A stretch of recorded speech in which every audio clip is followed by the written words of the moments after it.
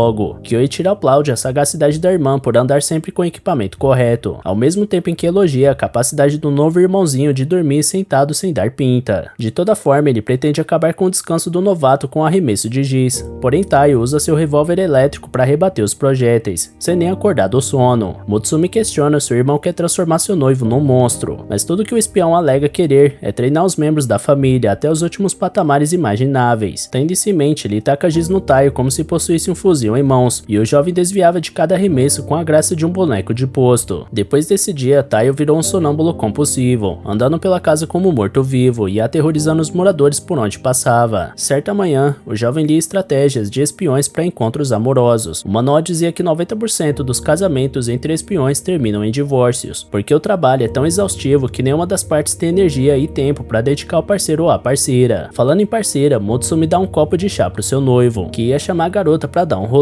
até que seu telefone toca. Era Hotokeyama dizendo que a hora da missão chegou, portanto eles devem se encontrar agora no local que ele indicar. Sendo assim, Taiyo se despede da Motsumi para partir para a missão urgente. Pouco tempo depois, no parque de diversões Tashimaen, Taiyo é avisado pelo companheiro que um casal tá portando armas ilícitas dentro do parque. A tarefa do espião é abordar os criminosos e confiscar as armas. Infelizmente, Hotokeyama ainda não sabe da aparência do casal, portanto Taiyo tem que ficar de olho em atividades suspeitas até receber esse feedback. Olhando em volta, o garoto nota que a pessoa mais suspeita para um crime desse seria exatamente ele. De repente, Motsumi aparece de surpresa no parque, argumentando que pareceria mais natural se eles dois ficassem como um inocente casal passeando por ali. Falando nisso, na opinião dela, alguns casais sentados ali perto parecem bem suspeitos. Mudando de assunto, Motsumi dá um gole do milkshake dela pro Taiyo, que percebe aos poucos que finalmente pode sair com sua noiva no meio de todo esse caos, assim como aqueles dois preguentos que falam um com o outro que nem uma criança fala com um gato de estimação. Seja como for, o dever chama em primeiro lugar, então os dois começam sua busca atrás de um casal que tá indo direto pra montanha russa. Uma vez dentro do brinquedo, lá estavam os três casais sensação do episódio até o momento. Depois de dar as voltas, Taiyo pede desculpas por ter dormido lá dentro, porque ele realmente tá morto de cansaço. Motsumi perdoa o noivo e chama a atenção dele pro casal que eles estavam suspeitando, onde o homem estava sentindo dor de cabeça por conta da montanha russa, então sua mulher dá um pouco da sua bebida pra ele. Segundo Motsumi, certamente é só um casal normal. Sendo assim, eles partem pro casal de bombados na xícara giratória. Durante a rodada, o homem do casal afirma que não existe força centrífuga centrífuga que possa separar ele e sua amada, e ganha um beijo pela bela frase. Ao desistir dos dois marombas, o último casal suspeito é os que usam terno, numa vibe meio Matrix misturado com Yakuza. Ao chegar na loja onde eles entraram, o casal preguento interagia de forma enjoativa como sempre, enquanto os de terno sumiram misteriosamente. Motsumi chama Tayo para procurar em outra loja, então o garoto vê uma rosa para presente em um canto quando sua noiva se vai. Numa cafeteria ali perto, o casal da Yakuza parecia estar só tomando chá como qualquer um faria, então Motsumi desencana deles e levanta para pegar alguma coisa para beber. De repente, Tayo escuta o homem e a mulher da Matrix conversando sobre uma ordem de pedido especial, e enquanto o homem tira algo do paletó, o espião prepara seu revólver. Entretanto, era só o rapaz pedindo a moça em casamento, nada mais que isso. Sendo assim, Tayo encosta a cabeça na mesa e dá um tempo de toda essa confusão, desejando que sua amada volte logo para ele dar a rosa que comprou para ela. Nesse instante, o casal discute, com a garota acusando o namorado de ficar manjando a garçonete, enquanto ele acusava ela de voltar por ficar de olho em outro cara. Depois da troca de ataques, o moleque se levanta depois de ter cansado da namorada, então ela puxa uma Uzi customizada e aponta para as costas do sujeito, que retribui o favor.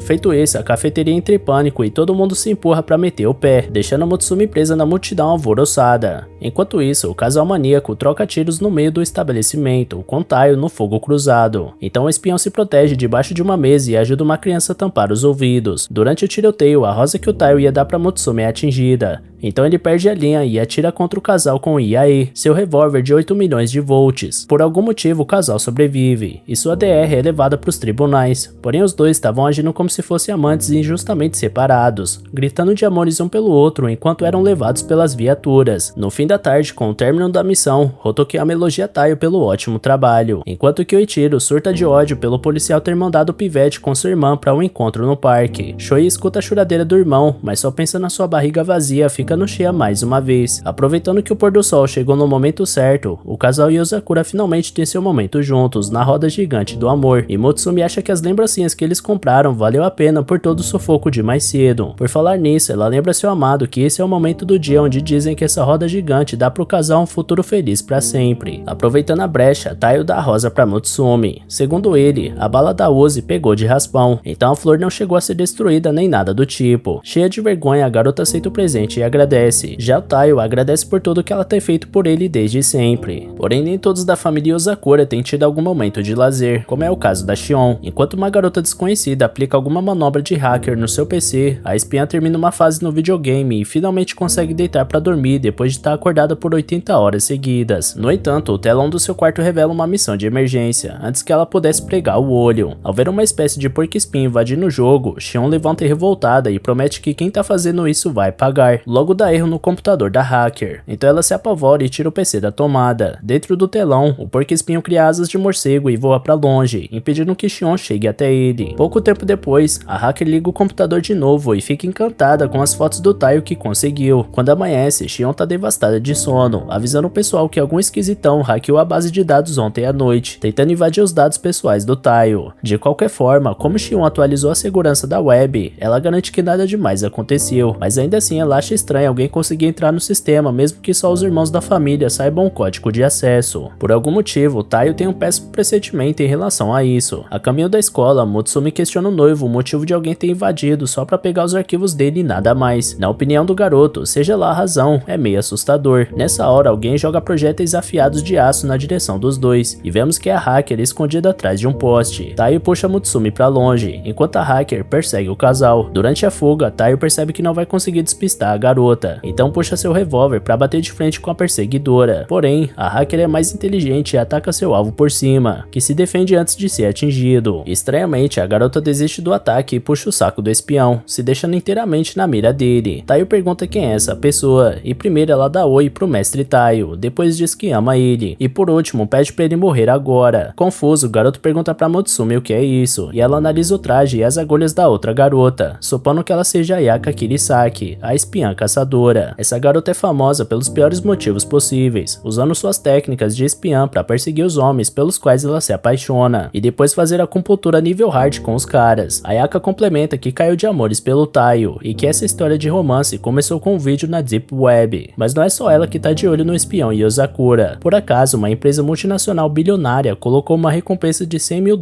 pela cabeça do jovem. Tayo se revolta ao ver que usaram uma foto dele onde parece que ele tá prestes a espirrar. Seja como for, amor, Ayaka alega que tá preocupada, ao mesmo tempo em que arremessa agulhas pro alto e derruba um bandido. Então ela lamenta que cada vez mais pessoas estejam atrás do rapaz por causa da grana envolvida. Por essa razão ela vai ter que possuir o Taio pra sempre e proteger cada fio de cabelo dele. E pra provar que ama o garoto, Ayaka comenta que conhece o jeitinho do espião de não pisar nas plantas que tá se infiltrando, além de consertar as construções danificadas nas missões. E quando ele precisa pegar carona em cima de um trem, ele volta pra pagar a passagem depois. Assustado pela garota saber disso tudo, Taio avisa que tá casado com Mutsumi. Ayaka começa a chorar e questiona como é possível ele escolher essa garota horrorosa ao invés dela. Porém, por mais que ela quisesse despachar essa impostora, Ayaka prometeu pro Kyoichiro que não faria isso. Mutsumi fica irada pelo seu irmão mais velho estar metido nessa treta, enquanto Ayaka explica que não tem jeito de perseguir algum membro da Yozakura pelas costas dele. Então ela negociou com o espião pra ter carta branca pra perseguir o Taio, desde que não colocasse Mutsumi em risco. Além disso, Ayaka perguntou pro cara se podia invadir os dados do Taio, e o Kyoichiro foi bonzinho e até deu o código de acesso pra ela. Dito isso, a espiã caçadora arremessa uma infinidade de agulhas que envolvem todo o recinto, menos um pequeno círculo onde o casal ficou no meio. Então, ela se despede e mal pode esperar pro próximo encontro com o amor da sua vida. Como se não bastasse, no dia seguinte, o professor apresenta a nova aluna da classe, Ayaka Kirisaki. Se fingindo de boba, Ayaka tropeça quando ia escolher uma cadeira e arremessa uma agulha na testa do Taio, mas ele consegue se proteger com o caderno. Foi aí que o rapaz percebeu que sua guerra fria contra sua admiradora secreta teve início oficial. Um dia depois, o espião ia sentar na sua cadeira, mas ela estava recheada de agulhas no assento. Ao apertar o botão da caneta, uma agulha sai de dentro. Na aula de educação física, a bola de basquete se torna uma arma mortal. A qualquer momento, voava um projétil na direção do pobre rapaz, que tentava viver sua vida normalmente, a parte da espiã tentando acabar com ele de maneira obsessiva. Em determinado momento, Ayaka se rende por um segundo e chora rios na sua mesa, perguntando por que diabos o Taio Asano não pode aceitar o que ela sente por ele. Mas na cabeça dela, enquanto ela lutar, algum dia ele vai saber como ela se sente. Então, para elevar o patamar desse jogo macabro do amor, Ayaka usa suas agulhas com o veneno de controle da mente que perfura todos os presentes na sala, tornando eles fiéis servos da Ayaka. Logo a mestra manda seus servos subjugarem o Taio Asano, que consegue escapar dos primeiros alunos, mas acaba sendo cercada no final. Taio manda Ayaka deixar o resto das pessoas fora disso, mas na cabeça da garota, no mundo inteiro só existem eles dois. No entanto, o terceiro elemento do universo aparece, pro descontentamento da espiã caçadora. Então Mutsumi se coloca na frente do marido para impedir uma tragédia. Porém, nesse momento entra na sala o mesmo bandido que foi perfurado por Ayaka naquele beco. Então ele surge para se vingar da garota das agulhas, dando um tiro nela. Mutsumi consegue empurrar a espiã e salvar ela, e quando o criminoso ia dar o segundo disparo, Taito consegue se livrar do montinho e atira antes, eletrocutando o alvo e derrubando ele pela janela. Após ser salva pela Mutsumi, Ayaka pergunta por quê. Mutsumi responde que se sentiu feliz por conhecer alguém que também conseguia ver o quão incrível Taio é, mesmo que Ayaka fale isso de um jeito meio escandaloso. Dito isso, os olhos de Ayaka começam a marejar e despejam uma lágrima, e a mestra das agulhas enxerga a cabeça de Yozakura como se fosse um anjo do céu diante dela, por isso passa a amar Mutsumi. No fim da tarde, os três voltam pra casa, e Taio tá enciumado pela repetida obsessão da hacker pra cima da sua esposa. Enquanto Mutsumi toma seu sorvete, Ayaka expressa seu desejo de ser a casquinha pra ser lambida por esse anjo de Deus. Voltando no assunto do Taio, a Yozakura pergunta se Ayaka não estava apaixonada por ele. Então a espiã responde que agora seu desejo é executar Taio, pra passar o resto da vida com sua mais nova amada. Nesse meio tempo, o garoto recebe uma ligação da Shion. Ao voltarem pra casa, a irmã anuncia a inauguração da sala da jogatina da Shion, edição Taio. O jovem pergunta o que tá acontecendo, e Mutsumi explica que a Shion sempre arrasta alguém pra jogar com ela, tipo Shinzo, que entrou em colapso depois de ficar acordado durante 5 dias seguidos sem satisfazer suas necessidades básicas. Taio acha que sua vida tá em perigo, mas sua esposa garante que vai dar o suporte que ele precisa. Shion pede pro garoto relaxar, porque hoje ela só tá testando um jogo, Yozakura Family. As regras são simples, quando um inimigo aparece, você derrota ele e segue em frente. Dito isso, Taio elimina o primeiro Kyoichiro que aparece na reta, e vai pegando jeito com o tempo. Chegando no fim dessa fase, sua irmã anuncia que o chefe tá por vir, então um trem monstro macabro com cara de Kyoichiro surge. Então Taio dá a vida ao apertar o botão na velocidade da luz para derrubar o trem e vencer o boss. De repente, surge no telão uma notícia de um trem desgovernado que foi milagrosamente interrompido. Logo Shion explica que basicamente transformou o sistema do trem em um jogo e venceu ele no final, e é assim que ela faz seu trabalho, um jogo sem poder salvar nem resetar, emocionante até o talo. Fora isso, Shion confessa que trouxe o Taio pro quarto dela porque alguns idiotas não sabem como protestarem direito e estão ameaçando jogar um helicóptero numa usina termoelétrica. Portanto, o jogo da vez começa, e Taio agarra o controle com a saciedade. O objetivo é derrotar aquela coisa antes que ela invada a área deles. Sendo assim, um dragão surge pelos ares, acompanhado de inúmeros mini Kyoichiros. Em seguida, a garota passa um item pro Taio, que vai reviver ele só uma vez, por isso ele tem que ficar esperto pra não ir de base à toa. Com tudo estabelecido, o avatar da Xion cai pra cima dos minions do Kyoichiro, macetando uma fila à torta e direito. Já o Taio não tá familiarizado com os controles e acaba prensando a testa numa parede. Xion aproveita pra tirar uma onda com o rapaz, porém ele acaba atravessando a parede e descobrindo uma passagem secreta. Ao atravessar outra parede, ele pega o modo invencível, deixando a garota bolada da vida por achar que o cara tá roubando. Por esse motivo, ela resolve mostrar pro Taio como uma gamer de verdade lida com seus problemas. Então, ela comenta que o segredo da segurança é empilhar camadas para engrossar a parede, mas que quanto mais complexa a parede fica, mais vulnerável a pequenos buracos ela fica. Em seguida, ela escala os obstáculos no caminho e soca a face do dragão, que cai na mesma hora. Taio aplaude a vitória, mas parece que essa fase ainda não terminou. Nesse instante, centenas de mini dragões invadem a tela, trazendo o perigo de volta. Ao olhar sua câmera de segurança da termoelétrica, Xion nota que os criminosos tinham uma carta na manga que nem o governo sabia sobre. Sendo assim, ela sabe que não vai conseguir lidar com tudo isso sozinha, por isso vai ter que apelar para o sistema de interceptação do Shinzo. No entanto, Taio observa a cena e acredita que existe uma maneira de vencer. Sem hesitar, ele monta no dragão derrotado e usa ele para cuspir fogo nas miniaturas em volta. Feito isso, Xion comemora ter conseguido recuperar o sistema do helicóptero que eles destruíram usando o item de reviver, e mantendo ele no ar com o glitch que o Taio descobriu ao sentar o dedinho nervoso no botão do controle. Falando nisso, se ele interromper esse ritmo por um segundo, o hack vai fechar. De repente, o porco espinho que invadiu o sistema volta à tona, derrubando os mini dragões do jogo, e o casal Yuzakura sabe que é a Ayaka. No seu escritório, a espiã dos alfinetes planejava roubar até as cuecas usadas do Taio através do sistema pessoal dele, e talvez ainda consiga até umas fotos da Mutsumi. No entanto, ela acaba caindo em um lugar esquisito, cheio de dragões em miniatura, por isso reage com violência e fuzila os minions na base da alfinetada. Por sua vez, Xion não faz ideia de quem é, mas o negócio agora é continuar no mesmo ritmo. Com isso, o fogo do dragão se une ao poder do porco espinho, e a dupla devasta os inimigos aéreos em segundos. Com o fim dos oponentes, Taio larga o controle e deita para descansar após uma intensa batalha, enquanto Xion dá um pequeno sorriso de canto de lábio. Do outro lado do sistema, Ayaka não sabe onde foi parar, mas agradece aos céus que tudo acabou bem. Entretanto, uma mensagem misteriosa chega para ela dando GG pela vitória, mas que agora o grupo vai se separar. Na hora, o computador da espiã sofre um ataque e trava tudo. Com o assunto resolvido, Xion elogia Taio, mas promete que ele não vai sair do quarto até zerar todos os jogos dela sem usar nenhum macete. Dito isso, Mutsumi volta no quarto da Xion após o terceiro dia de jogatina, e seu marido tá à beira da morte. Enquanto isso, em algum lugar desconhecido, um garoto chamado Oga lê numa revista que Taio Asano se casou com a garota Yuzakura, e ele acha que esse cara parece o máximo. Ao comentar isso com seu parceiro Sui, ele é repreendido porque na cabeça do Sui, tudo que não faz parte da sua missão é inútil. No dia seguinte, na mansão Yuzakura, Nanao entra em contato com Taio e pede pro irmão buscar ele. Taio estava ocupado treinando com um peso de 500 kg nas costas, mas pergunta onde ele deve buscar o grandalhão. Então Nanao olha em volta e acredita que tá no laboratório do mal, mas não tem certeza. Um lugar secreto onde fabricam armas químicas como gás tóxico, por exemplo. Nanao foi enviado para neutralizar uma nova arma dos cientistas, uma bomba de germes chamada Sodom, que quando explodida, elimina toda forma de vida num raio de 10 km.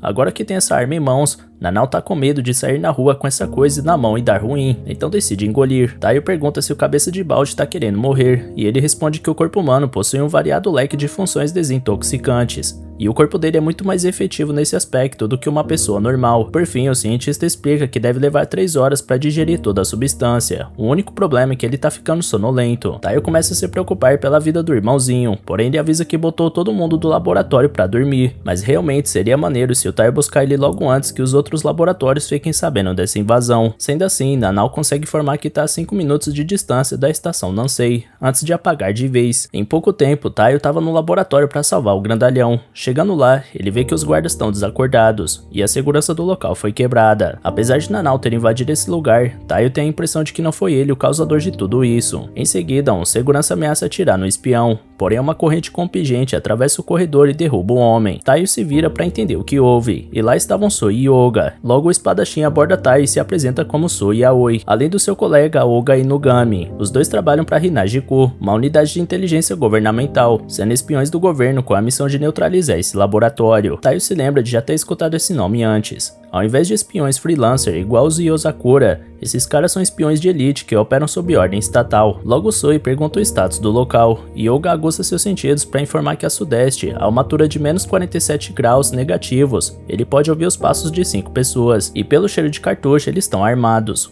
Com isso, Sui descobre que a base deles é subterrânea e se despede de Taio para continuar sua missão. Porém, Oga não perde a chance de convidar o Yozakura a se juntar a eles, inclusive querendo um autógrafo depois de tudo. Logo os três estavam cooperando para chegar até a base inimiga, e Oga parece realmente admirado com as habilidades do Asano. Assim, ao chegarem no último dos laboratórios, Taio encontra Nanao no chão ainda vivo. A corrente do Oga é arremessada na direção do cientista, porém o Taio rebate e pergunta que negócio é esse. Por outro lado, Oga questiona a mesma coisa, porque a missão dele é exatamente matar esse cara. Então, Sui lamenta não ter mencionado antes, mas enquanto monitorava esse laboratório, ele escutou a conversa entre Taio e Nanao, e como Taio também infiltrou o local e possui a localização e data da infiltração, isso facilitou demais o trabalho da Hinaji-ku. Sui agradece pela ajuda, mas infelizmente um grandão ingeriu a arma, portanto ele mesmo se tornou a arma, e a eliminação dessa ameaça será o melhor para a segurança nacional. Logo sem pensar duas vezes, Taio Asano se coloca na frente do irmão mais novo, e avisa aos espiões que Nanao só morre por cima do cadáver dele, então aponta sua arma para os espiões do estado. Porém, muito mais veloz, Sui aciona seu brinco e investe contra Yozakura num piscar de olhos. Vários cortes surgem no corpo do Taio, que cai no chão ensanguentado. Sui ironiza o fato do garoto ter baixado a guarda perante alguém que acabou de conhecer, e imagina que esse Yozakura não seja dos melhores, uma vez que não atirou antes e esperou para saber o que o inimigo ia fazer. Oga reclama que o companheiro faz esse tipo de coisa toda vez, mas ele promete não fazer ninguém sofrer. Ao notar que o espadachim se aproxima do Nanao, Taio pede para ele não fazer isso. Porém, ele acha patético esse tipo de clamor nesse instante, até porque é sempre inútil. No entanto, o próprio Nanao acorda e revela que já se desintoxicou do Sodom, e mostra uma cartela que prova que seu suor não contém nenhuma bactéria venenosa. Caso mesmo assim, o espião do governo decida matar o cientista, ele pede que pelo menos possa tratar as feridas do seu irmão antes. Porém, Sui declara que sua missão está completa, uma vez que o Yozakura conseguiu se desintoxicar, e apenas pede para levar a cartela como evidência. Em seguida, ele dá uma pomada para as feridas do Taio, e avisa que o cientista deve agir logo para salvar o irmão a tempo. Antes de ir embora, Sui questiona se Taio, com suas habilidades limitadas, não seria mais útil para Yozakura se morresse, mas Nanao não responde a pergunta e espera os espiões irem embora antes de cuidar do garoto ferido. No dia seguinte, Kyoichiro tá brincando de porco assado com Taio e pergunta pro irmão se ele sabe como foi parar ali, assim que ele acorda. Taio grita abafado no balgag que não tem pista, então o primogênito conta que a resposta tá na capa da revista de fofoca dos espiões, Spy Day. Nela existe um artigo falando sobre como Taio e Nanao foram derrotados pela Hinaji-ku, e esse não é um marketing muito vantajoso para uma família de espiões privados. Na matéria, Kyoichiro lê sobre o reino de terror do primogênito pervertido em seus últimos suspiros, e ri da intensidade poética do autor. Além disso, as redes sociais estão caindo em cima da Yozakura diante desse caso. Porém, o mais importante de tudo é que Nanao ficou por um fio no laboratório por causa da fraqueza do Taio, mas antes de poder continuar sua tortura, o próprio Nanao junto da Mutsumi chegam para repreender o irmão mais velho, mas apesar de liberado do castigo, Taio reconhece que queimou o nome da família perante a sociedade, e que Nanao quase morreu por culpa dele. Nanao e Mutsumi tentam convencerem o garoto do contrário, enquanto Kyoichiro roda ele feito um peão e pede pro jovem não se gabar tanto, porque jamais teria capacidade de arruinar a família a esse nível. De toda forma, caso Taio queira assumir a responsabilidade por isso, ele deve derrotar Hinaji-ku e restaurar a reputação da Yozakura. Enquanto isso, num trem qualquer, Sui pede para um homem recolher um pouco as pernas e liberar algum espaço, mas o cara tá pouco se lixando, dizendo que não tem culpa das pernas dele serem tão longas. Então, Sui responde que não consegue ver a real extensão das pernas do homem com essa roupa cobrindo, então usa sua habilidade pétalas espalhadas para rasgar a vestimenta do rapaz, deixando ele só de calção. Em seguida, ele dá alguns passos para frente e pergunta se Taio veio se vingar do evento no laboratório. Taio estava tentando se disfarçar, mas acabou descoberto de surpresa, então confessa que estava ali por conta da repercussão que houve na Yozakura após aquele episódio. Só que tá seguindo Sui para aprender o que for necessário para proteger sua família, o que ele viu que não era capaz de fazer. É a primeira vez que Sui vê um espião assumir que tá seguindo alguém, e ele acha isso curioso. De toda forma, ele acha que Taio pode fazer o que quiser, mas isso não significa que ele vai conseguir espionar Sui tão facilmente. Dito isso, o espião do governo dispara elegantemente por entre a multidão como se nem tivesse movendo as pernas, e Taio se lembra que seu irmão mais velho alertou ele sobre uma habilidade da Hinaji-ku, caminhando sobre flores, uma técnica que permite se mover silenciosamente em alta velocidade. Como uma unidade de elite do governo, Sou Yaoi é particularmente talentoso com esse tipo de recurso, portanto não vai ser fácil se manter perto daquele sujeito, mas a dica do Kyoichiro é: crave seus dentes no oponente com pura força de vontade. É isso que Taiyo tenta fazer, e ele até consegue se aproximar do alvo, porém Sui arranca as roupas do Yozakura e faz os guardas da estação levarem ele para bater um papo numa sala escura. No dia seguinte, Oga pergunta o que o Taiyo Asano tá fazendo pendurado no trem onde eles estão trabalhando, e Sui corta as roupas do garoto mais uma vez sem dar resposta. No outro dia, Taiyo tava suando para se manter subindo em um prédio onde o Sui tava se equilibrando na própria espada para ficar de pé e comer. Logo, Hinajiku deixa o Yozakura sem roupa mais uma vez. Alguns dias depois, o Oga tava até orgulhoso do Taiyo ter conseguido seguir eles até o final da tarde, por isso incentiva o jovem a dar um chute baixo para finalizar o adversário. Já o Sui puxa sua espada para colocar a busanfa do garoto para fora de novo, mas dessa vez ele consegue evitar de perder as calças. Oga pede pro amigo não deixar as partes indecentes do Yozakura cobertas, então o espadachim repete a dose, dessa vez despindo tanto o espião inimigo quanto o aliado. Certo dia, Nanao questiona o irmão mais velho cadê o Taiyo, e ele responde que o pivete deve ter sido massacrado pelos agentes do estado como sempre, porque ele estava desmaiado em trapos na porta da frente. Nanao imagina que o irmão tenha levado o garoto pro quarto, porém Kyoichiro na verdade teve a ótima ideia de usar Taiyo como uma tábua de corte. Vendo aquilo, Nanao empurra o primogênito e socorre o baixinho, dizendo que ele anda se esforçando demais e realmente tá um farrapo. Taiyo não imaginava de outra forma, porque ele não tem chance contra os caras mais poderosos, e nem é capaz de salvar seu irmãozinho, por isso ele acha que Nanao não gostaria de ter um irmão mais velho tão zoado que nem ele. Dito isso, Nanao explica que Taiyo nunca vai entender que ele é capaz de agir das formas mais imprevisíveis, e essa não é a característica de um irmão zoado, e não importa o que os outros digam, Nanao acha seu irmão um cara muito maneiro. Porém, Kyoichiro retorna e pede pro Nanao não se enganar, porque esse moleque cabeçudo na verdade adora andar por aí nu e se fazendo de vítima, é como se fosse uma espécie de hábito ou fetiche pra ele. Assim, o cientista isola o enxerido com um soco, mas Taiyo fica com a palavra hábito na cabeça. No 10º dia de perseguição, Sui tava polindo uma rocha e reconhecendo que Taiyo foi o primeiro a perseguir ele por um dia inteiro. Como ali era um cemitério, Taiyo imagina que a rocha seja uma lápide. Uma vez que admira a persistência do Taiyo, Sui promete aplicar o golpe de misericórdia de bom grado. Afinal, não importa o quão esforçado seja o Yozakura, ele simplesmente não pode derrotar um Hinajiku. Dito isso, o funcionário de elite do estado balança mais uma vez seu brinco que exala uma aura esverdeada. Então, numa questão de milésimos, ele atravessa o cemitério para dar um ponto final no inimigo. Porém, dessa vez Taiyo tinha aprendido, depois de tanto sofrer, que o primeiro golpe da sequência das pétalas é sempre no centro. Por isso agarra o braço do oponente e joga ele longe. Feito isso, Sui reconhece o motivo do garoto ter sido aceito pela Yozakura, e logo manda Oga cuidar dos ferimentos do protagonista, aliviando o rapaz que estava roendo as unhas de medo do Taiyo virar confete. Então, enquanto tratava o Taiyo, Oga comenta o quão esperto ele foi de desviar da lâmina, porém Sui explica que ele não desviou,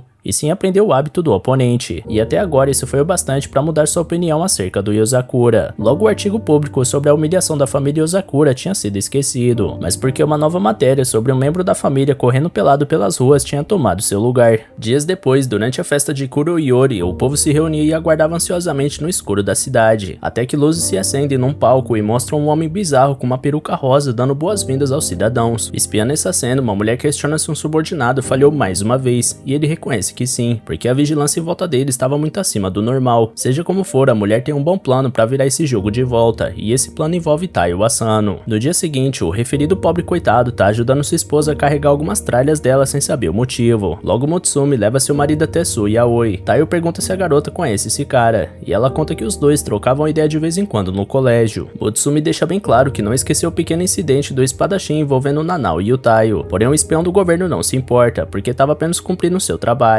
Em seguida, o garoto chama os dois para seguirem ele. Chegando no destino, Taiyo acha que é um prédio imenso na sua frente, mas na verdade eles entram numa cafeteria chamada Hinajiku. Então Sui pede 3 Hinajiku Ultra Super Gigante Especial Crazy Monster Café com Leite. Dito isso, o atendente aciona uma série de botões e abre o chão onde os garotos estavam. Sui avisa que são 300 metros até atingir o nível mais baixo. Taiyo chega e comenta que o espadachim realmente tem coragem de carregar a garota assim no colo, e ele responde que precisa fazer isso diante do perigo. Falando nisso, o próprio Taiyo Taio deve olhar por onde anda, senão também pode acabar morto. Logo, inúmeras armadilhas para treino e segurança são ativadas e vão na direção dos três. Sui rebate cada projétil jogado contra ele com maestria, enquanto Taio faz o que pode com sua mochila gigantesca nas costas. Pouco tempo depois, eles chegam no último nível da instalação, e Sui pede pro colega dar uma passada pra frente, senão vai ser esmagado. Até que a mulher da cena inicial do episódio surge mais uma vez e destroça a bala de metal que iria destroçar o jovem. Depois disso, ela questiona como um fracote desses pode ser o protetor da cabeça Yozakura, mas Taio tá tão impressionado que nem ousa abrir a boca. Em seguida, eles são recebidos com um verdadeiro banquete, e a mulher tá devastando os doces da mesa com a voracidade de um cachorro faminto. Mutsumi explica que essa é a Rin, e que se formou com Kyoichiro. Essa moça adora fazer uma festinha com comida, de tempos em tempos. Então, Taio nota que a missão é uma festa do chá na Hinajiku, e que a bolsa que a sua mulher mandou ele trazer deve ser entulhada de doces. Voltando ao assunto do Kyoichiro, Rin pede pra ninguém mencionar o nome daquele maluco obcecado pela irmãzinha perto dela, pra não estragar o doce do bolo. Por isso, Mutsumi comenta que Rin e o irmão mais velho são como água e óleo, mas que no final das contas, eles não são tão diferentes um do outro assim. Depois, ela comenta com Taio que escutou falar dele através do Sui,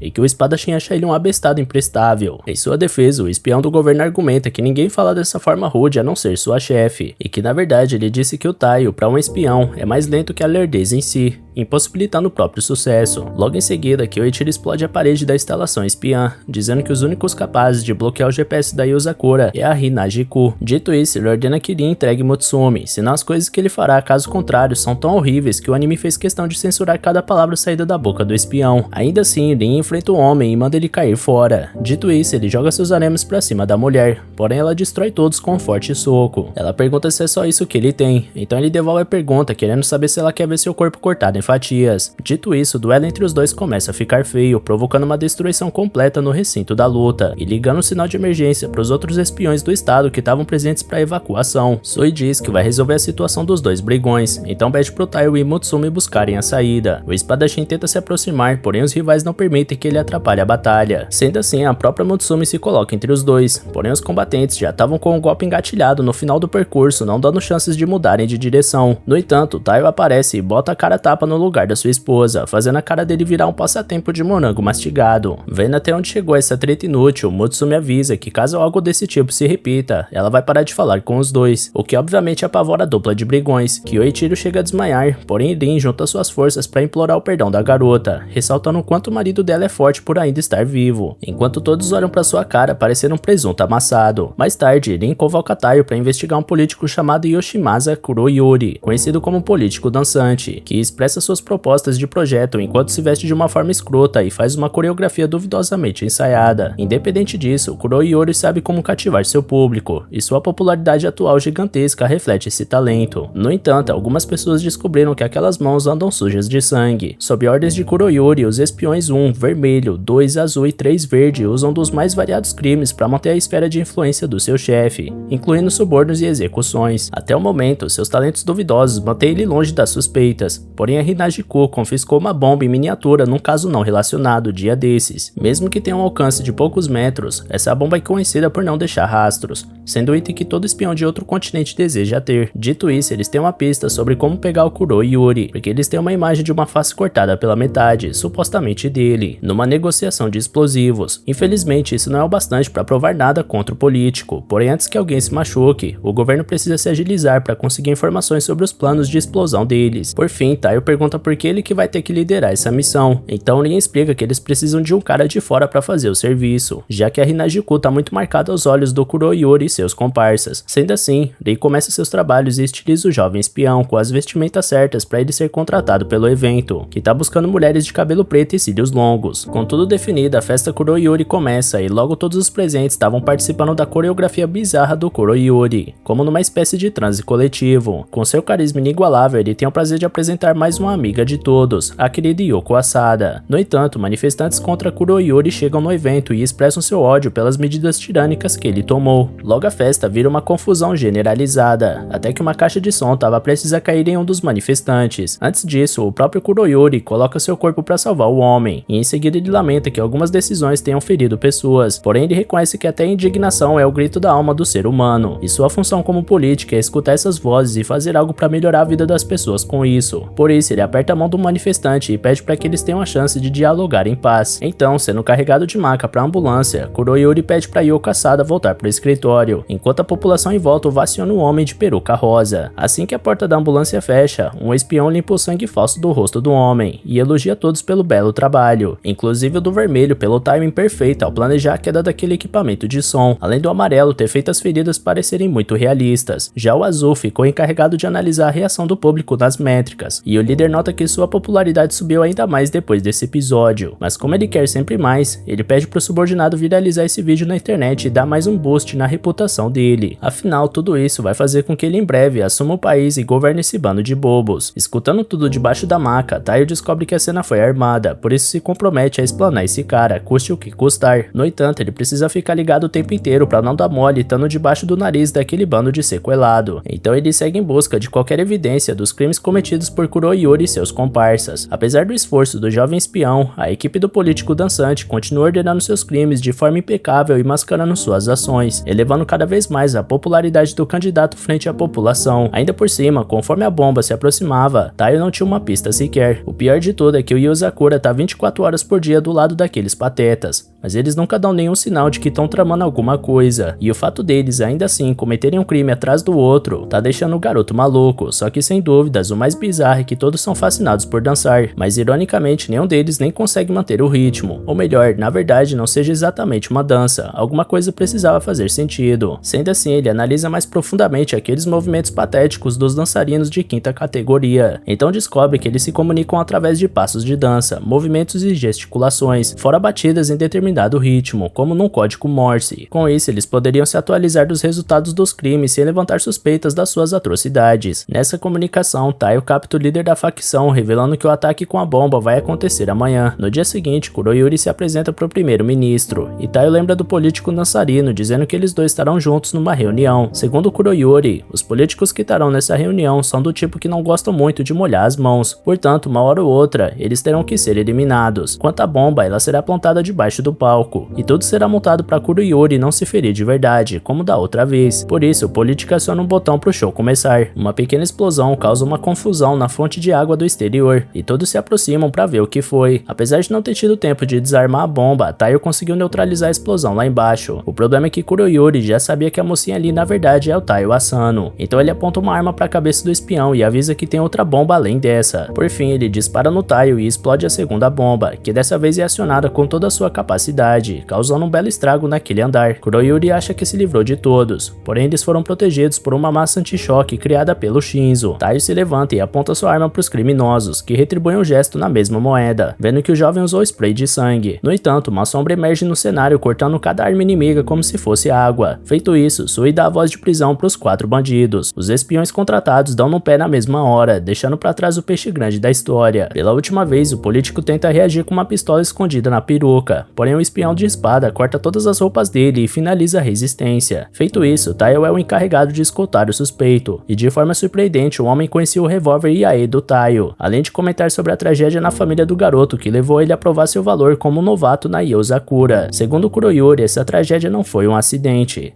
Afinal, num dia ensolarado, Hide, Akari e Hikaru Asano caíram de um penhasco com o carro e tudo, matando toda a família Asano, menos Taio, como num verdadeiro milagre. Porém, alguns milagres possuem os dedos dos homens. Nessa hora, Taio aponta o revólver na face do criminoso e questiona o que ele realmente sabe sobre sua família. Então seu inimigo conta que o mundo é um lugar repleto de verdades escondidas. Ao mesmo tempo, Sui liga pro Taio e alerta sobre uma emergência, porque o vice-primeiro-ministro foi capturado e estão fazendo uma live com ele em algum lugar desconhecido. Por isso, Taio deve interrogar Kuroyuri e descobrir a localização daquele político. Escutando a ligação, Kuroyuri se solta das suas amarras como se não fossem nada e deixa cair um brinco que é usado como explosivo, destroçando a van que carregava os dois. Enquanto isso, na mansão Yozakura, Nanao faz uma besteira com a proporção de ingredientes e acaba explodindo o interior do laboratório. Na verdade, só de pensar que o Taio pode se machucar em uma missão, Nanao já perde o foco e acaba fazendo esse tipo de descuido. Portanto, caso o garoto volte para casa feito um sapo atropelado, o grandalhão precisa ter uma poção forte o bastante para curar isso. Mutsumi também fica preocupada, porém prefere lidar com a atenção de uma forma diferente. Por exemplo, ela preparou um banquete tão maravilhoso para o seu marido que, independente do que ele tenha sofrido nessa vida, com certeza essas comidas vão recuperar ele. Por falar em mesa cheia, Mutsumi se lembra de perguntar onde estão os outros da casa. O cientista conta que o Kengo tá construindo uma máscara pro Tai usar caso volte pra casa irreconhecível. Já a Shion tá derrubando o PC de todos os haters pra eles não causarem confusão se algo acontecer com o Taio. Por outro lado, o Shinzo tá tão preocupado que tudo que consegue fazer é ficar chorando dentro da sua lixeira ambulante. Quanto a Futaba, Kyo e Chiro, eles não parecem tão preocupados assim. Inclusive a irmã mais velha lembra que o rapaz foi treinado pra sair de qualquer situação. Já o homem não consegue conter a felicidade de pensar naquele pivete arranjando encrenca por aí, correndo grave risco de vida. Falando no diabo, Taiyo Asano escapa da morte e salva o motorista junto, mas seu alvo acabou escapando. Enquanto se lembrava das falas do Kuroyuri sobre sua família, o espião recebe outra ligação do Sui, que revela que o homem que escapou não é só um político espalhafatoso, mas na verdade é um espião, assim como eles. O codinome dele era Kurogan, reconhecido como um espião que agia brilhantemente nas sombras. Acharam que ele tinha morrido há uns 5 ou 6 anos atrás, mas como eles podem ver, o sujeito tá vivo. Na realidade, Sui afrouxou a segurança contra o espião inimigo para ver o que ele tá aprontando. Em outras palavras, Taiyo nota que foi usado de isca. Felizmente, por esse motivo, eles serão capazes de resgatarem um vice-primeiro-ministro usando o GPS plantado no fugitivo. Sendo assim, Taiyo pode voltar ao quartel-general. Nesse meio tempo, o vice-primeiro-ministro é acordado pelo excêntrico espião, que tá transmitindo uma gravação ao vivo para basicamente todos os lugares centrais do Japão. O ministro diz não tá surpreso do Kuroyuri estar envolvido em falcatruas, mas não imaginava que ele chegaria ao ponto de ser um sequestrador, mas que de toda forma, esse ato desesperado não vai trazer nenhuma vantagem para a popularidade do criminoso. No entanto, o criminoso deixa claro que não pensa em nenhum ganho político com tudo isso, e que seu disfarce era em essência uma maneira de esconder a alma, não seus olhos. Ainda assim, já que esses óculos não permitiam que os olhos fossem notados, Kuroyuri faz questão de revelar para todos o aspecto sinistro dessa parte do seu rosto.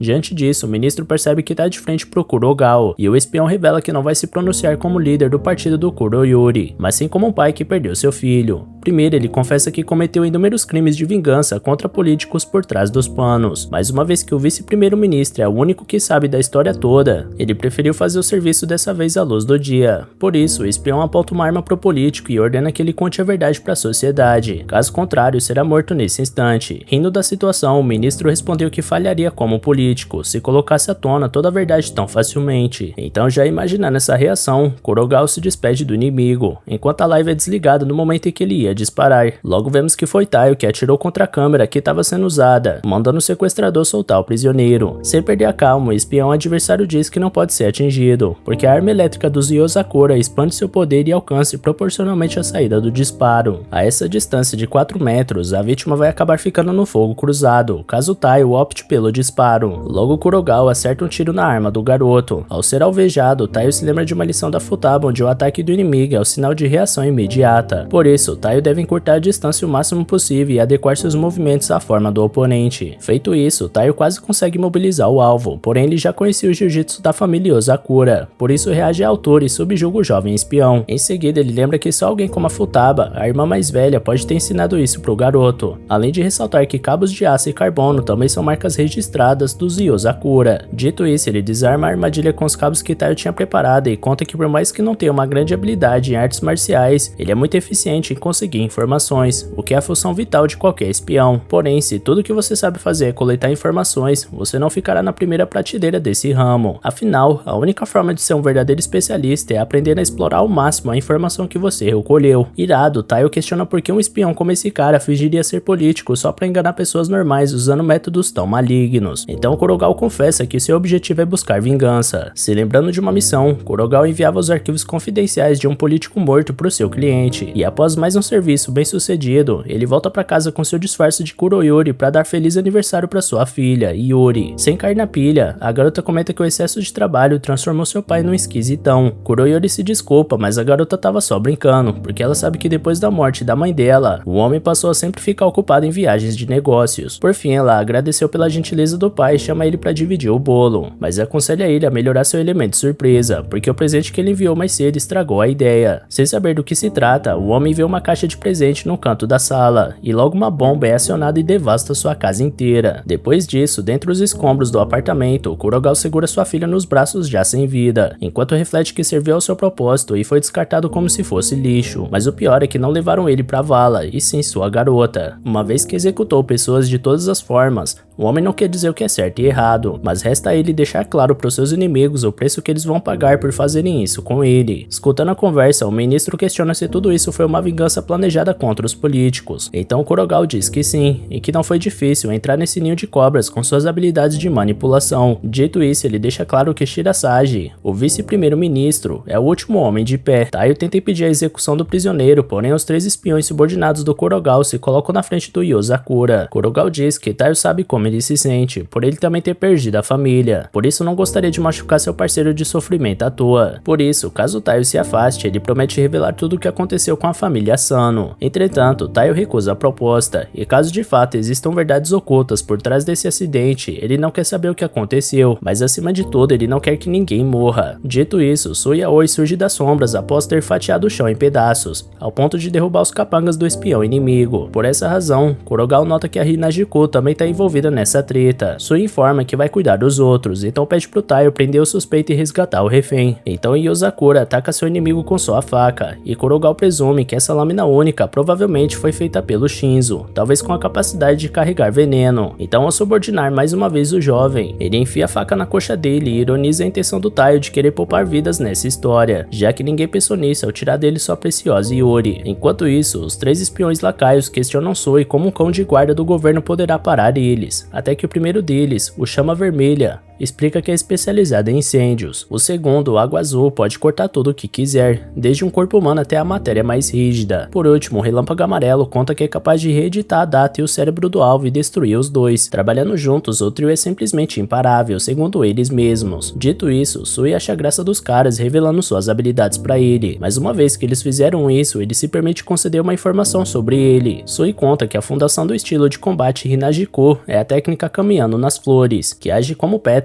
que absorvem o som e a resistência ao ar de todo o ambiente em volta, permitindo ao usuário se deslocar rapidamente sem fazer barulho. Sendo assim, o trio testa se o espião do estado é tudo isso que ele acha que é. Por isso usam a habilidade cores primárias, uma esfera gigante formada pelos 3 elementos dos espiões. Em troca, Sui revida com a flor subaquática, devolvendo o ataque ao atacante e derrotando todos ao mesmo tempo. Feito isso, Sui sabe que precisa voltar o quanto antes, porém o movimento suspeito faz ele reagir rapidamente com sua espada no vazio. Sem entender aquela presença, o espadachim deixa cair uma gota de suor. Já Taio tá longe da vitória, com seu inimigo ressaltando a dor interminável que os dois sentem ao perder suas famílias. O garoto concorda, porque foi assim que ele se sentiu toda a vida desde que ficou sozinho nesse mundo. No entanto, após conhecer certa pessoa, ele conseguiu uma segunda vida. Portanto, ele acredita que a realidade não é algo que simplesmente precisa ser aceita, porque existem coisas que podem ser mudadas. Ao dizer isso, Taio ataca o oponente, e o experiente espião analisa cada arma que seu inimigo possui em mãos, crente que não poderia ser surpreendido, até que o garoto usa a técnica do Sui, caminhando nas flores,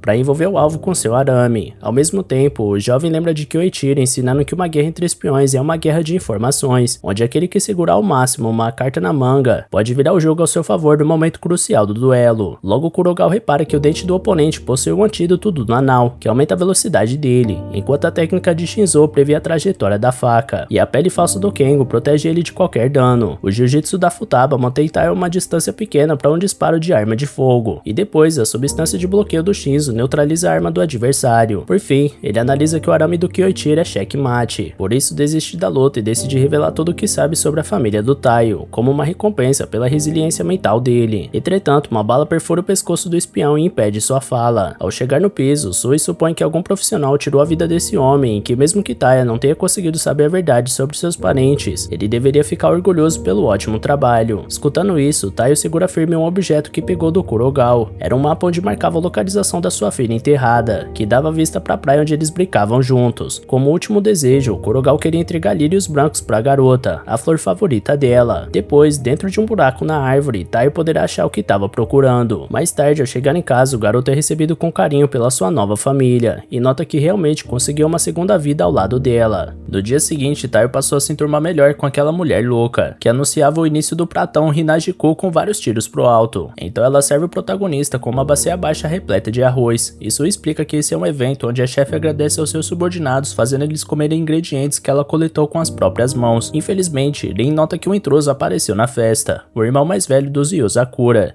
que não quer deixar ninguém levar vantagem sobre o acompanhante da sua irmãzinha. Mais cedo, ao se deparar com a caça da sua líder, Soi se candidata a fatiar tudo em pedaços, e ele faz isso apenas com uma habilidade. Logo aquela carne toda estava enchendo o bucho do pessoal da organização, e Taiyo serve sua esposa com a gentileza de um homem apaixonado. No entanto, Kyoichiro acredita que ainda seja muito cedo para o garoto começar a servir o prato da sua irmãzinha, por isso ele tratou de eliminar a concorrência e servir ele mesmo. Rin nota que o cara ainda não tinha ido embora e vai cobrar o vacilo, até que o recinto se torna uma guerra de comida entre os dois líderes. Oga tenta beliscar pelo menos uma carnezinha antes que vire projétil na batalha, porém alguém atinge o olho dele com um peixe. O casal Yozakura reclama que vai ficar sem nada para comer, enquanto Soi aproveita a comida que está sendo jogada na direção dele com sua destreza habitual. Indo além, ele usa seus poderes pro bem e recolhe 2 pratos feitos pro Taiyo e pra Mutsumi. Em seguida, o espadachim menciona que consegue usar sua habilidade de caminhar entre as flores com graciosidade, porém um novato como Taiyo pode acabar tendo seu pé empenado, e os pés enfaixados do jovem Yozakura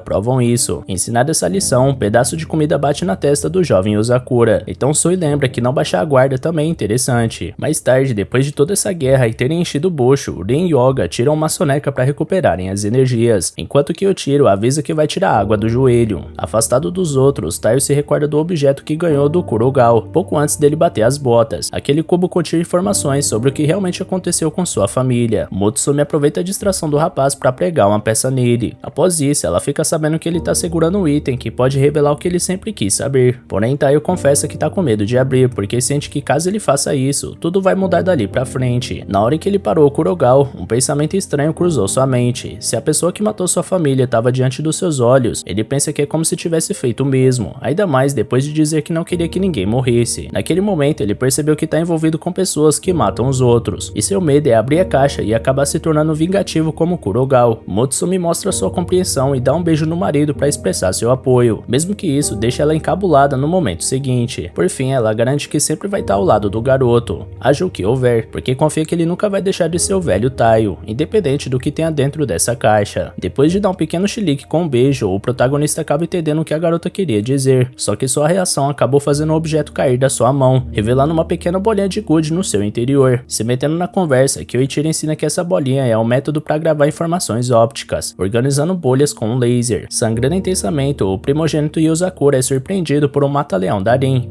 permitindo a fuga do casal. Fora de si, Kyoichiro grita que vai exterminar todo mundo. Ao chegar em casa mais tarde, Taiyo sente seu corpo pesando depois dessa saga. Porém, Ayaka não parece ter muita empatia com o cansaço do rapaz, subindo nas costas dele a troco de nada. Segundo o que ela diz, ela tá recarregando as energias do espião. Porém, ele não engole esse papo furado e pergunta o que essa garota tá fazendo ali. Sem hesitar, Ayaka explica que veio proteger a senhorita Mutsumi dos perigos da vida. Mutsumi lembra que eles mesmos chamaram Ayaka para usar a mansão como uma base de residência. Em outras palavras, agora ela é criada da família. Segundo a criada, ela é muito habilidosa com as técnicas espiãs, mas também sabe fazer um rango, que é uma maravilha. Dito isso, Ayaka comenta que ficou sabendo de tudo que o Taiyo conseguiu fazer nessa última missão, reconhecendo que o rapaz foi, de fato, brilhante. Logo depois, ela pega a bolinha de gude que ele conseguiu e entrega para Shion, que vai levar um tempo para analisar o objeto, visto que tá velho e meio rachado. Irado, Taiyo pergunta que horas que Ayako contou essa história para a irmã dele, então ela explica que é uma espiã, e sua missão é sempre estar um passo à frente dos demais. Fora isso, seus dotes de espionagem fizeram ela descobrir que a recompensa pelo Taiyo Asano agora aumentou ainda mais, o que significa que todo tipo de violência e hostilidade que o ser humano é capaz de praticar está se reunindo na direção do pobre coitado, que em breve sofrerá as consequências dos seus atos da forma mais cruel e dolorosa possível, até reduzir Asano numa moqueca. Entretanto, ela deixa claro que vai treinar o Taiyo para não cair em nenhuma cilada, tentando matar ele todo santo dia. Taiyo questiona Mutsumi se é de boa deixar ela louca em casa, e ela responde que sim, uma vez que é pro próprio bem dele. Um pouco depois, o jovem esmigalhado finalmente consegue tirar um momento de descanso, enquanto Mutsumi separa o chá do Nanao pra dar uma estimulada no sangue, já que o Doki Oichiro tá em falta. Taiyo acorda nessa hora e avisa que vai tomar um banho, e sua esposa convida ele pra tomar um chá com ela, porém ele decide deixar pra próxima e parte pro chuveiro. De repente, Ayaka surge no banho onde ele tá sem roupa e filma a cena, dizendo que não é certo baixar a guarda, principalmente nos momentos mais vulneráveis. Em seguida, ela continua o treinamento do espião ao espirrar sabonete líquido ardente nele. Entretanto, a armadilha elétrica da banheira acaba sendo ativada e pega Ayaka com sua carga, e Taiyo tenta ajudar, mas a garota sabe que ele pode acabar com o mesmo destino dela caso encoste em algo que não pode, por isso ela pede pra ele correr. A questão é que o garoto sabe onde fica a fonte de energia da armadilha, então ele soca a parede pra expor o mecanismo, abraça a garota, recebendo a carga elétrica e colocando a mão na fonte. Com isso, uma explosão acontece no banheiro. No fim, Taiyo acaba salvando a garota, porém de uma forma menos vestida do que ele gostaria. Olhando aquela cena, Kyoichiro afirma que mesmo que Taiyo não fosse comprometido com a Mutsumi, não seria bacana ficar nu em cima de uma mulher no meio do corredor. Como punição, o primogênito separou um instrumento de tortura antigo da família, produzido no período Edo, chamado de separador de estômago. Assim, sem perder tempo, o rapaz corre pelado pela casa, temendo por sua vida. Enquanto isso, Mutsumi prepara seu chá com a maior calma do mundo, até que vê o trio correndo e conclui que Ayaka realmente já se tornou um membro da família. No dia seguinte, Taiyo repassa os objetivos da sua missão na cabeça, ao passo que sua esposa chama ele para entregar o celular que ele esqueceu. Do nada, um tal de Sr. Kaoru liga pro espião, o que faz ele voltar correndo pro aparelho e tirar das mãos da sua mulher, fingindo pra ela que não é ninguém importante, logo antes de partir. De olho na conversa, Ayaka analisa que esse é um sinal claro de traição.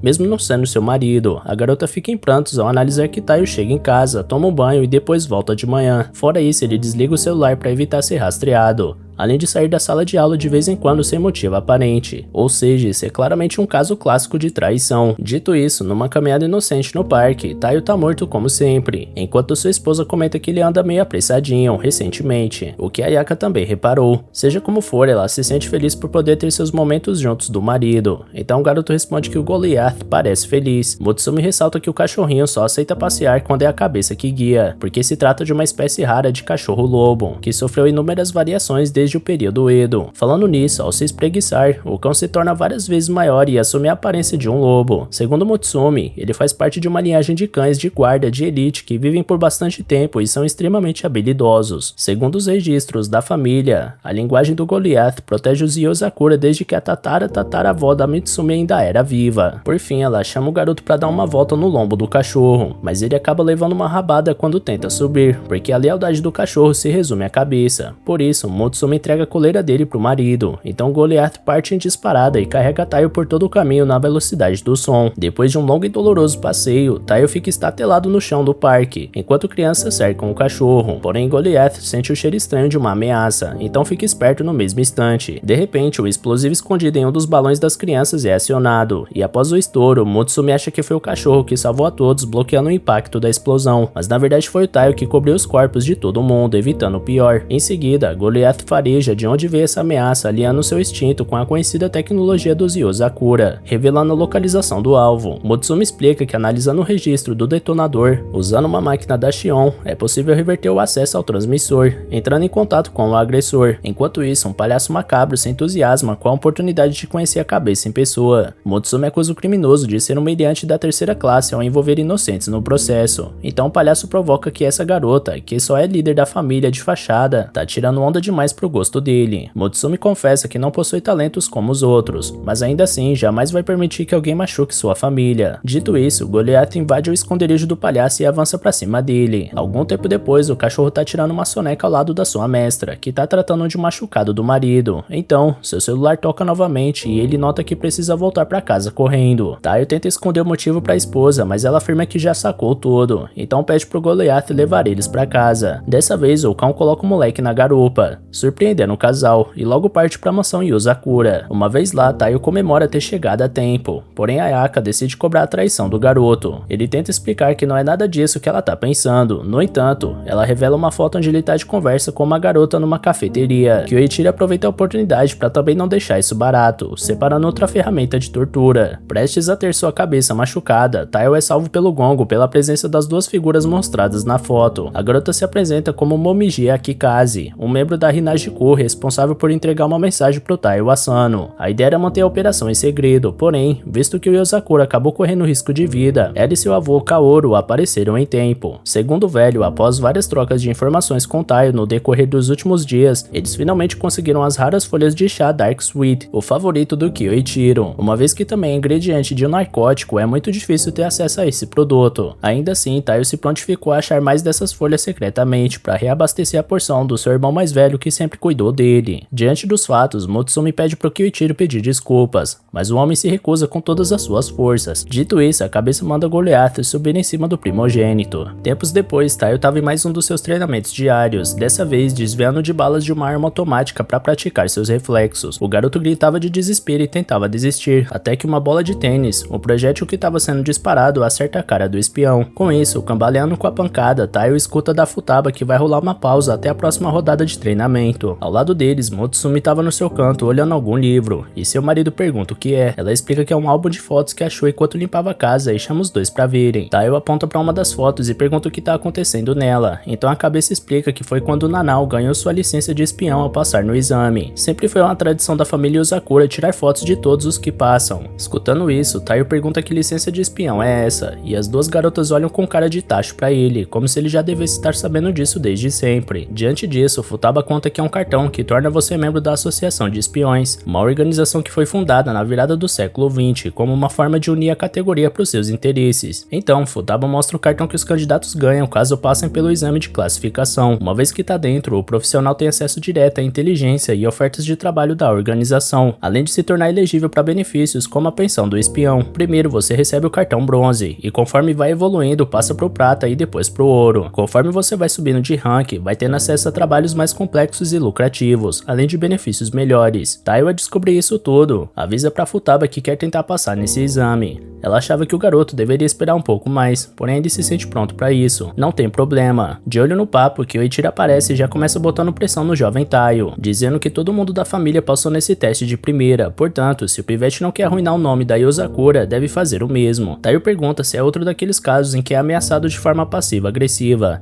Então corre a perceber que seu irmão mais velho de fato estava querendo amolar a faca no coitado. De repente, todos escutam um choro vindo do quarto da Shion, onde a Ayaka tá pedindo perdão por ter chutado os cabos do PC da garota enquanto tava limpando, o que bugou o código que ela tava programando. Do nada, a TV começa a ficar estática e liga focando numa garota bizarra de costas, que vira sua cara medonha e gela o sangue do Taiyo, que não entende como a Shion representa um glitch no sistema dessa forma macabra. Mas o pior aconteceu com a Futaba, que tem medo real de fantasmas. Assim que ela viu o que viu na TV, sua alma saiu pela boca. Taiyo não entende como uma pessoa forte como ela pode ter medo desse tipo de coisa. Então Motsumi explica que ela não tem medo de zumbis e monstros, porque eles podem ser eliminados pela força. Por outro lado, fantasmas não podem ser tocados, o que desespera a garota. Assim, Motsumi vai ficar de olho na coitada até amanhã, e ela deve ficar bem até lá. De repente, o vento faz um som que range as madeiras do teto, dando outro susto na irmã mais velha. Shion comenta que realmente tem ouvido mais barulhos estranhos recentemente em casa, além do Goliath ficar ouriçado várias vezes pra cima de nada. Por conta disso, ela acredita que seja algum espírito vingador que veio assustar a família Yozakura. Dito isso, Motsumi implora pra hacker calar a boca, porque Futaba tá literalmente arrancando os cabelos da cabeça de medo. Desde então, foi iniciado o dia de babá com a Futaba, e os demais membros da família percebem que a irmã mais velha voltou a ter piripaque por conta de fantasma. Por isso, todo mundo vai ter que ficar por conta dela hoje. Pouco tempo depois, Futaba avisa que quer ir no banheiro, então Shion acompanha a irmã como se ela fosse uma criancinha. Na TV ia começar uma reportagem sobre figuras assombradas, então Shinzo atira o controle remoto para mudar de canal, enquanto Futaba era vestida na hora exata por óculos tecnológicos que faziam ela enxergar um lindo jardim. Pouco depois, Taiyo estava entretendo a apavorada com um quebra-cabeça, até que Kengo aparece por trás dela com uma máscara medonha e mostra que veio para atrapalhar. Logo nas horas seguintes,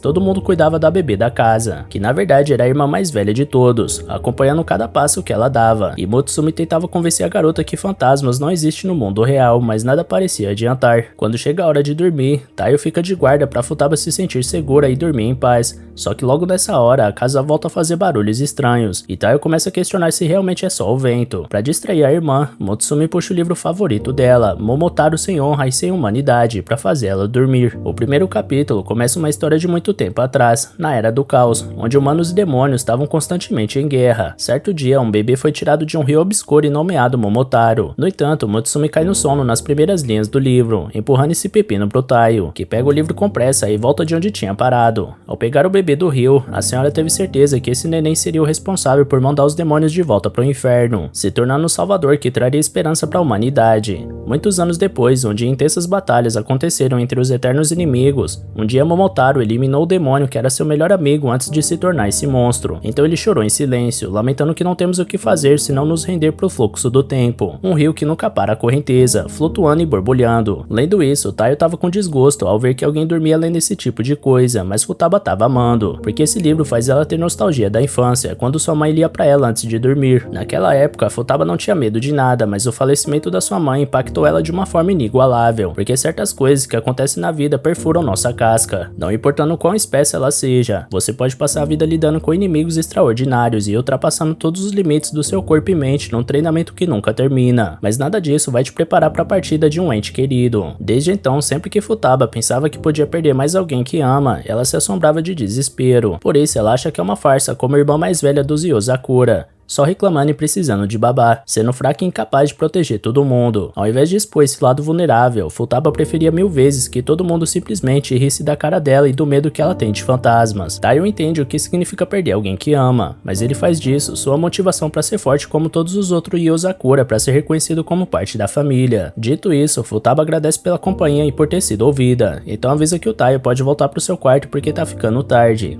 Assim, antes que ele partisse, a garota deseja boa sorte pro irmão no exame. Com a partida do rapaz, Futaba acaricia a cabeça da Mutsumi e reconhece que ganhou outro grande irmão. No dia seguinte, Taiyo tava dando o máximo de si na competição, e Mutsumi podia ver através do telão e torcer pelo seu marido. Impulsionado pela força do amor, o garoto acelera e consegue chegar em primeiro na corrida com peso. Depois da vitória, no entorno do vencedor, alguns concorrentes comentavam que esse jovem Asano de fato faz jus à família Yozakura, mas eles não parecem dizer isso de uma forma positiva. Depois de uma corrida intensa, Taiyo ganha bolinhos de arroz da Mutsumi que devolveram a vida a ele, enquanto um dos candidatos nota que Taiyo é aquele cara que tem um prêmio por sua cabeça, então parte pra cima dele. No entanto, outro garoto que participava do exame isola o agressor com seu leque, e o homem reclama de Hoshifuru e sai correndo. Taiyo agradece por ter sido salvo, e logo Hoshifuru responde que é natural ajudar aqueles a quem amamos. A propósito, ele ressalta que a pele do Taiyo continua belíssima, mesmo com ele suado, e ele adoraria correr sua língua por todo o perímetro dessa linda face. Diante disso, Taiyo aponta sua arma para a cabeça do cara e grita que ele é um pervertido, enquanto Mutsumi percebe que é o Tsukio Hoshifuru, o playboy número 1 do mundo dos espiões, reconhecido por flertar com qualquer um que passe na frente dele, não importando idade ou gênero. Para piorar, Hoshifuru fez um boneco do Taiyo a partir dos cabelos e pedaços de roupa que ele encontrou em locais de missões do garoto. Na mesma hora, a apresentadora do evento pede para todos os candidatos se reunirem, então Hoshifuru puxa Taiyo pelo braço, deixando Mutsumi para trás. O próximo desafio era escapar de um tanque d'água acorrentado,